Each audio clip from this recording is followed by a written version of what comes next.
What's up gamers, DreamcastGuy here, talking today about Detroit Become Human. This game is one of my most hyped projects for the rest of the year because it's such an interesting and different kind of experience. However, now that we finally have a demo, I can say that it's very different than what I was really kind of expecting. When you see the trailers, it looks a lot more like an interactive movie where you're just pressing a button and seeing a cutscene. However, that isn't really the case. There is a lot about this that is far more interactive than it really earlier appeared. Let's talk about what this is. So the demo that came out today is one 30-minute chunk. It can be beaten a lot faster than that, but the game, from what I've read, is broken down into a series of chapters, each one being about a half an hour long. And for this demo, we're getting the first half an hour chapter. We're playing as Connor, an android detective. Within this world, we're starting to see the first fully fleshed out actual robot people. These androids look, see, and feel like anybody else, other than the fact that they have a tiny little blue light on their forehead. They're basically people without any rights. They can't vote, they obviously can't have any kids. However, they are trying their best to fill their own role in society, and Connor is a detective. It's his job to use his super awesome robot brain to solve the cases that nobody else can do. Specifically, this opening is a hostage negotiation scene. Another android has gone crazy for some reason and taken a little girl as his hostage after killing her father. Now, it's our job to walk into this and kind of figure out how it all went down. This is really where the gameplay actually starts, and I have to say, I really like how things unfold. So basically, you walk up to a particular object and press the search button, whether it be down on the right joystick or holding square. Once you begin investigating it, you almost see it as a 3D representation, letting you swirl the camera around and look for all the key details that you need in order to solve this case. Some of it is really simple, like scanning a family photo just to know more about the victim, but most of it is a lot more complex than that. So since Connor is a super genius, he can do really cool stuff like create 3D recreations in his brain of certain events. Say you walk up to a body that's been shot multiple times.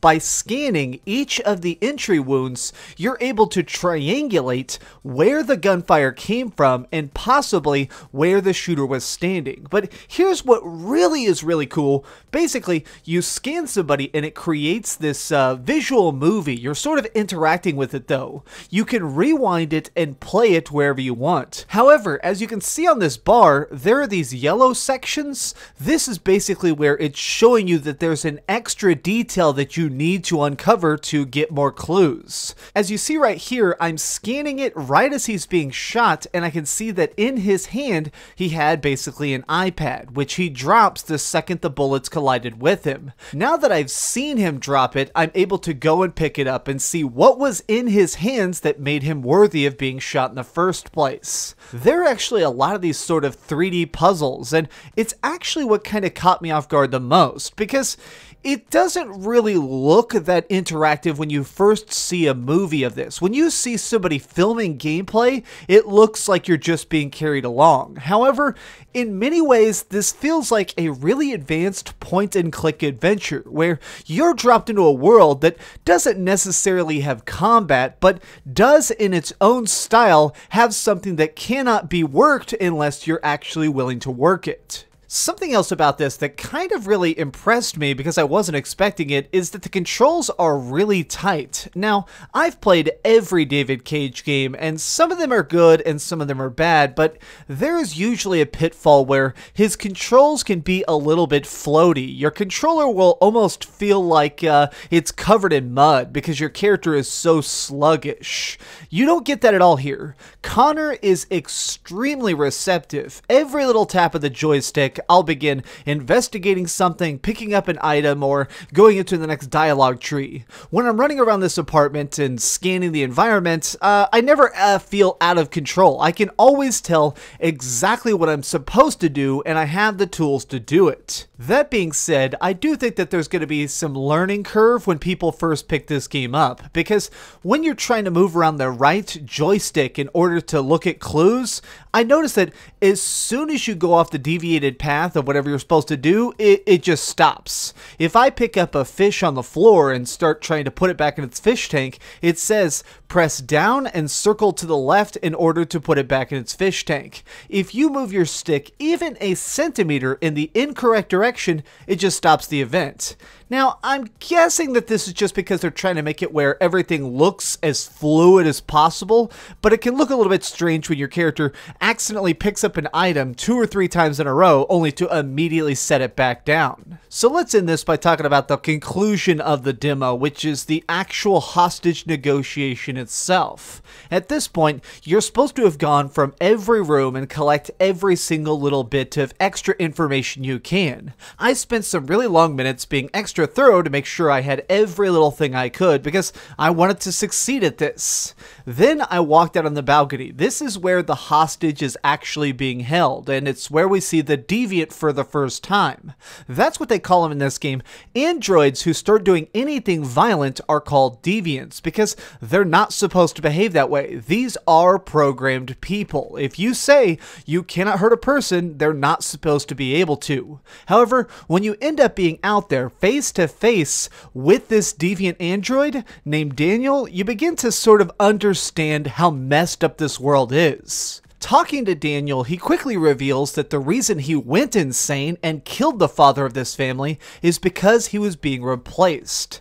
Just like a microwave or a refrigerator, he was seen as an appliance to this family instead of a caretaker to their daughter. He, in his head, visualized himself as being a member of the family and not just some random toy for the daughter to play with. So as soon as he realizes that they're buying a newer, better android, he went insane, kills the dad, and takes the little girl hostage. Now this is really interesting for the larger game because it shows us not only what can happen inside of an android's brain, but the fact that our hero Connor is also deeply affected by this. So I think this is a really cool choice, but you can see Connor's face during a lot of these situations, and he keeps himself very carefully guarded. He makes it a point not to move his face and keep as calm as possible because that's his job, is to be the rational person in an irrational situation.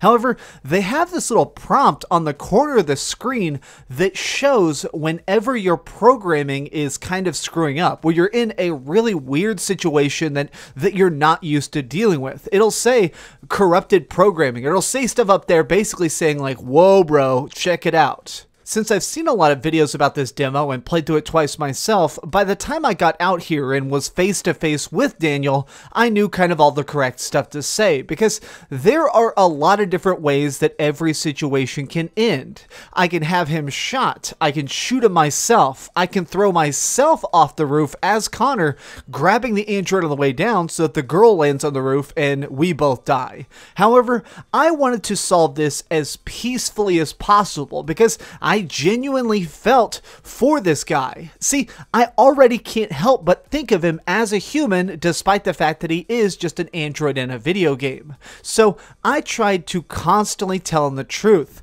to be as even and level-headed as possible with him.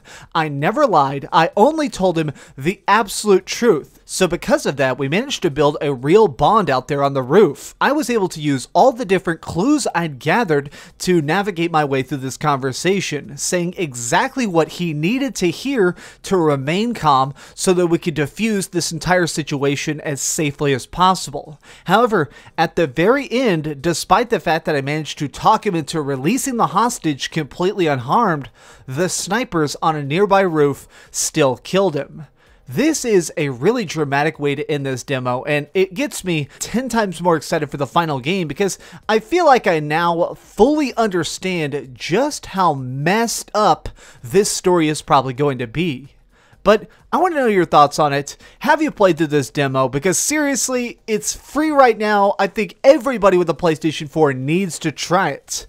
So these have just been my off-the-cuff thoughts. If you enjoyed this video, please give it a like, share with your friends, and subscribe if you haven't already. But do me the biggest favor of all and keep dreaming of messed up androids, I guess. Jeez. Oh, hey, I was just playing a little bit of Grand Theft Auto on my Darth Vader PSP. Are you curious what I'm going to come out with next? Well, if you click this button, you'll be subscribed to be the first to know. Also, if you click over here and here, you can see my latest review and my latest top 10. I promise, it was super good. Or it was really bad and I'm sure you can just make fun of me in the comments. Either way, it'll be a lot of fun. Thanks so much for watching.